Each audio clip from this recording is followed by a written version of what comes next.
ராமருக்கு அப்பவே வந்து மக்கள் கிட்ட ஒரு அறிமுகம் செல்வாக்கு இருந்தது. அப்போ ராமரத்துக்கு பௌத்த மதத்தை சேர்ந்தவர், பௌத்த ஆதரவாளர்னு இவங்க எழுதுறாங்க. வால்மீகி என்ன பண்ணுறாருன்னா, அவர் ராமாயணத்தில் பௌத்தர்களை திட்டுறாரு. ராமர் வந்து பௌத்தர்களை திட்டினாரு அப்படின்னு வால்மீகி எழுதியிருக்கிறாரு. பௌத்த மதம் பற்றின குறிப்பு 5-6 இடங்கள்ல வந்து வால்மீகி ராமாயணத்தில் இருக்குது. அப்படிதான் அதை நம்ம பார்க்கணும். அது 2வது 3வது வருஷம் தான் வந்துட்டு இப்போ இருக்கிற வால்மீகி ராமாயணன்றது.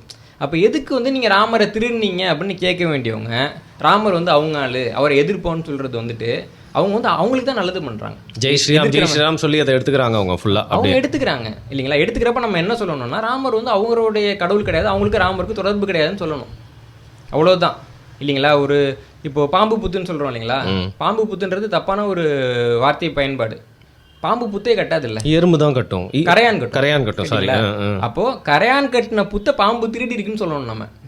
நம்மளே பாம்பு புத்துன்னு சொல்லிட்டு அவர் பாம்பு தப்பு பண்ணுதுன்னு சொன்னா நீ தானே அதுக்கு அங்கீகாரம் கொடுக்கிற. இதெல்லாம் வந்துட்டு ஒரு வரலாற்று அறிவு இருக்கிற சமூகம் வந்து அதெல்லாம் யோசிக்கும். ஓகே, கதை இருக்குன்னா முழுக்க அதை கதைன்னு கடந்து போயிடலாமா அப்படின்னா, கான்டிக்கின்னு ஒரு மூவி இருக்கு. ஓகே, ஆஸ்கார் வாங்கின ஒரு படம், ஒரு டாக்குமெண்ட்ரி. அது அந்த டாக்குமெண்ட்ரியை பற்றி கான்டிக்கின்ற பேரில் ஒரு முழு படமும் எடுத்திருப்பாங்க. அது பார்த்தீங்கன்னா இப்போது இந்த பாலினேஷியன் நாடெல்லாம் சொல்கிறது, இந்த மோனா படம்லாம் வருது. அந்த இடத்துக்கு வந்துட்டு ஒரு ஆய்வாளர் போகிறப்ப அது வரைக்கும் இந்த நம்பிக்கை ஹவாய் பசிபிக் அங்கே இருக்கிற பகுதியை இந்த ஒரு ஆய்வாளர் போகிறப்ப வந்துட்டு அது வரைக்கும் இந்த நம்பிக்கை என்னென்னா, பக்கத்தில் இருக்கிற ஒரு பகுதியிலேருந்து அந்த மக்கள் வந்தாங்க அப்படின்னு ஒரு நம்பிக்கை இருக்குது. அந்த மக்கள்கிட்ட கேட்டால் வீரக்கோச்சான ஒரு கடவுள் வச்சுருக்காங்க. எங்கள் ஆட்கள் வந்து அந்த திசையில் வந்தாங்கன்னு ஒரு திசை காட்டுறாங்க. அங்கே பல 1000 இப்போ கிலோமீட்டருக்கு பார்த்தீங்கன்னா கடல் தான் இருக்குது, மக்களே இல்லை. எப்படி வந்தாங்க? இவர் வந்துட்டு என்னன்னா, அங்கே இருக்க பூர்வீக மக்கள் சொல்கிறத நம்புறதா இல்லை நல்லா படித்த ஐரோப்பிய அறிவியலாளர்கள் சொல்கிறத நம்புறதான்னு ஒரு கணக்கு வர்றப்போ பூர்வீக மக்கள் சொல்கிறத அவர் நம்புறாரு. ஏன்னா அவன் பொய் சொல்லணும்னு சொல்லலை, அவன் வரலாறு அவன்கிட்ட தானே கேட்கணும்னு சொல்லிட்டு முடிவு பண்ணுறாரு. இவருக்கு வந்து நீச்சல் தெரியாது. இப்போ இந்த பூர்வீக மக்கள் சொல்கிறத சரின்னு நிரூபிக்கணும்னா, இந்த பூர்வீக மக்கள் சொல்கிற மாதிரியே ஒரு படகை, அப்போ இருக்கிற எந்த நவீன உபகரணங்களும் இல்லாமல் ஒரு படகை தயாரித்து அந்த படகுல பயணம் பண்ணி இந்த இடத்துக்கு வந்து காமிக்கணும். உங்கள் சொல்கிற இடத்துல நீங்கள் வந்து காமிக்கணும். வந்து காமிக்கிறது ரொம்ப கடினம். இவருக்கு நீச்சல் தெரியாது.